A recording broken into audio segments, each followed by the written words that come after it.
Versus Neha ही केस explain करणार आहे. या केसचे सायटेशन आहे 2025 SC 694 civil appeal number 2025. Court होते सुप्रीम कोर्ट ऑफ इंडिया.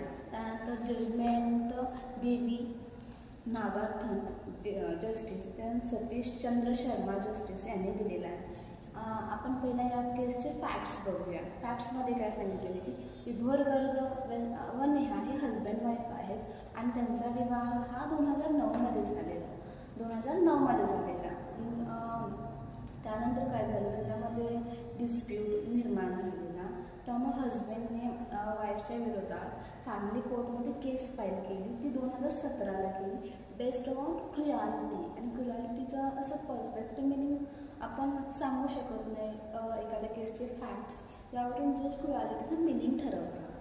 त्यानंतर ह्यामध्ये एव्हिडन्सचा स्टेज काय होता की हजबंड आणि वाईफ यांच्यामध्ये जे प्रायव्हेट रेकॉर्डिंग होते ना, ते हजबंडने रेकॉर्ड करून ठेवले होते. त्याचा वापर एव्हिडन्स म्हणून या केसमध्ये केला जाणार होता. त्यानंतर मग नेहा म्हणजे फॅमिली कोर्टमध्ये रेकॉर्डिंगला ना म्हणजे ॲज एव्हिडन्स म्हणून ॲक्सेप्ट केलं.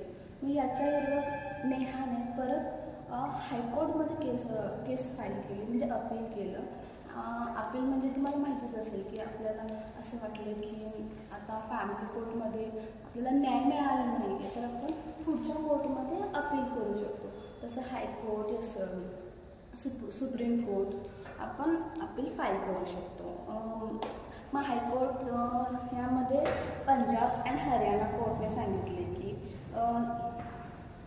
रेकॉर्डिंग हे त्यांच्या प्रायव्हसीचा भाग होता. त्यामुळं वाईफचा right to privacy article 21 constitution लॉच्या अंडर ब्रीच झालेला आहे आणि आपण रेकॉर्डिंग हे प्रूफ म्हणून यूज नाही करू शकत. परत मग हजबंडला वाटलं की हा न्याय आपल्या बाजूने लागलेला नाही आहे, म्हणून त्याने परत म्हणजे अपिलंट म्हणून सुप्रीम कोर्टमध्ये परत केस फाईल केली. आणि आपण यामध्ये बघणार आहे की इश्यू काय होते. Can secretly recorded conversation be admissible in evidence. म्हणजे सिक्रेटली रेकॉर्ड केलेले कन्व्हर्सेशन हे एव्हिडन्स म्हणून ॲक्सेप्ट केले जातील. त्यानंतर in divorce proceeding can a conversation between spouses be permitted as evidence in a light of the Indian evidence act 1872 and the family court act. म्हणजेच काय, नवरा आणि बायको यांच्या दोघांच्या मधील कॉन्व्हर्सेशन हे एव्हिडन्स ॲक्टनुसार आणि फॅमिली कोर्टनुसार परमिटेड आहेत का. त्यानंतर तिसरा पॉईंट होतो की should such recorded evidence be disallowed slowly on the ground that it violates the right to privacy of one of the spouses. म्हणजे नवरा आणि बायको यांचे रेकॉर्डिंग जर रिव्हील झाले तर दोघांपैकी कोणाचंही राईट टू प्रायव्हसी ब्रीच होतो का.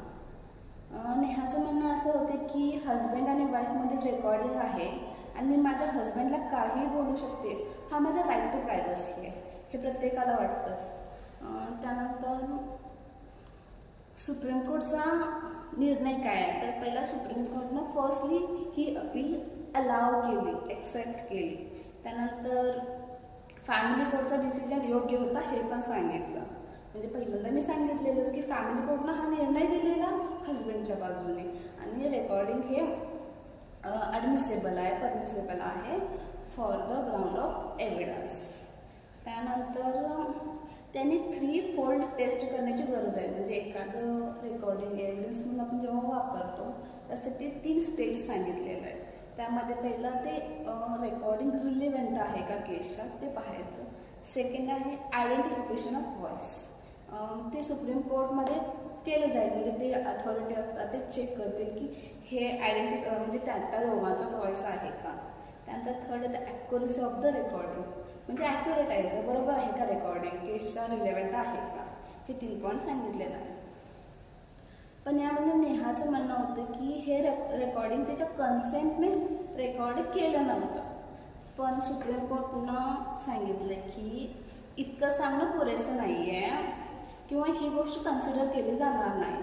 जर रेकॉर्डिंगमध्ये प्रूफ होत असेल किंवा ते केसच्या रिलेव्हंट असेल किंवा ते हजबंडला तर डिवोर्स घ्यायचा असेल तर एकच गोष्ट आहे रेकॉर्डिंग आणि ते परमिसेबल पण असेल तर तुम्ही असं म्हणू शकत नाही ना की बाबा त्यात माझी कन्सेंट नव्हती.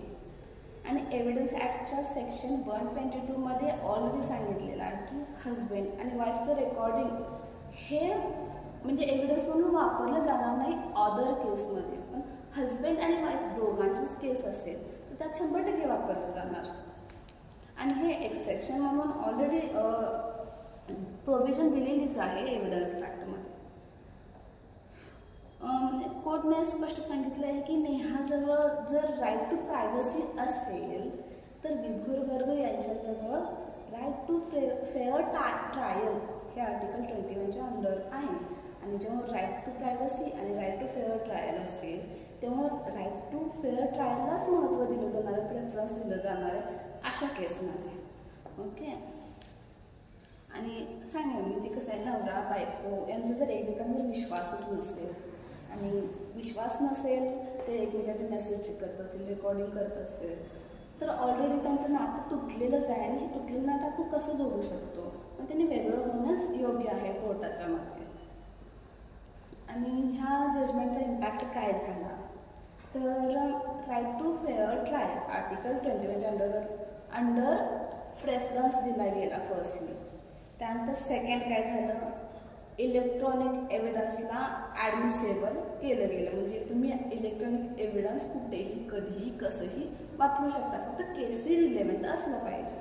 आणि गायडन्स फॉर फॅमिली कोर्ट म्हणजे फॅमिली कोर्टला असे गायडन्स मिळाला की आपण असे रेकॉर्डिंग्स व्हिडिओज कोर्टमध्ये जर सांगितले म्हणजे प्रेझेंट केले गेले तर त्याला तुम्ही एक्सेप्ट करू शकता. थँक्यू.